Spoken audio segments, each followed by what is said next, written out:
দিয়েছে। এখানে টমেটোর চাটনি বসিয়েছি, এখন টমেটোটাকে ভালো করে কষেছি, এবারে জলটা পরে দেবো, আর এটা সিদ্ধ হোক ভালো করে। টমেটোর চাটনি করব, আর এখানে দেখো কেটে রেখেছি আজকে মেয়েকে একদম বড়দের মতো করে মুরগির মাংসের ঝোল খাওয়াবো। মানে আমরা যেরকম বড় বড় করে আলু দিই সেরকম আজকে আলু দিয়েই ওকে এরকম বড় বড় করে এবেলা ওবেলা দু পিস করে কেটে নিয়েছি।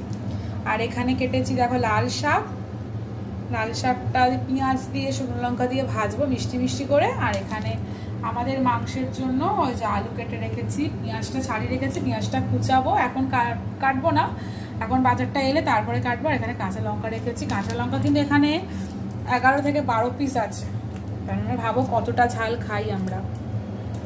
এই হচ্ছে আজকের সিম্পল মেনু। ভাতের জল এখানে বসিয়ে দিয়েছি, এখন ভাতটা করিনি, গরম গরম বসাবো। আর এই যে দেখো কালকে মিশো থেকে তেলের বোতলগুলো অর্ডার করেছিলাম, বোতলগুলো খুব সুন্দর জানো তো, একদম শক্ত। আমি তো ভেবেছিলাম পলকা মতন হবে, মানে পাতলা ধ্যাক ধ্যাকে হবে, কিন্তু না, বেশ শক্ত পোক্ত। দেখো আমি চিপচি কিছু বুঝতে পারছো, খুবই সুন্দর। এই যে এখানে এটাতে সর্ষের তেল রেখেছি, এটাতে সাদা তেল রেখেছি। রান্না করা শুরু করে দিয়েছি, কালকে এটা দিয়ে যেমন পরোটা করেছি এই সর্ষের তেলে, এই বোতলের সর্ষের তেল দিয়ে তরকারি করেছি, এখন চাটনি বসিয়ে দিয়েছি। দেখো একদম অন্ধকার, একদম ভালো লাগছে না, কারণ কদিন ধরে না একদম ভালোভাবে রোদও উঠছে না, হালকা মেঘ মতো করে আছে বলে দেখো কাপড় জামাও শুকাচ্ছে না। আর বাচ্চা বাড়িতে থাকলে তো জানোই কাপড় চোপড় কত হয়, আর শুকাতেও প্রবলেম হয়, যে মোটা মোটা কাঁথা এগুলো শুকাতে একটু প্রবলেম হচ্ছে। ওয়েদারটা একটু রোদ একটু বেশি করে রোদ দিলে না শুকিয়ে যায়, মানে অসুবিধা হয় না। আর এখানে দেখো কত কাপড়, এগুলো আমার এখনো পাট করা হয়ে ওঠেনি, এটা পাট করে নেবো রান্না বান্না করে নিয়ে। দেখাই মেয়ে কি করছে। এই যে মেয়ে এক্ষুনি টিফিন করে আবার ফল খেয়েছে, ফল বলতে যে কলা খাইয়েছি, কলা খেয়ে এখানে শুয়ে আছে চুপ করে। ও চুপচাপ টিভিতে, আমাদেরকে দেখানো হয়নি, এই জায়গাটা দেখো কি সুন্দর করে সাজিয়েছি না, কি দেখতে ভালো লাগছে না।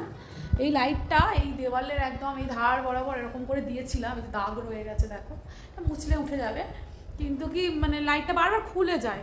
এই যে ডাবল টেপ দিয়ে লাগানো ছিল, খালি খুলে যায় বলে আমি বললাম দূর, তার দিয়ে অন্ধকার লাগছে, একে লাইটের পাওয়ারটাও কমে এসেছে, ওই জন্য ঠাকুরের এখানে দিয়ে দিয়েছি।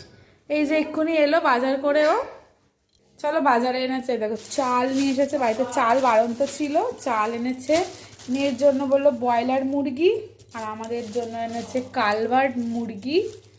আর এখানে টিফিন এনেছে, টিফিনে আমি কচুরি খেতে ভালোবাসি বলে আমার জন্য কচুরি এনেছে। ফার্স্টে বলছিল ঘুগনি আনবে, ঘুগনির জন্য আমার একটু মুড়টা লাগছিল, কারণ ঘুগনি দিয়ে মুড়ি খেতে হবে। আর এখানে ঘুগনি এনেছে, ও মুড়ি খাবে, আবার ডিমও এনেছে। তো চলো খেয়ে নি ঝটপট করে। টিফিন রেডি করে নিয়েছি, ওর মুড়ি আর আমার এই যে কচুরি তরকারি।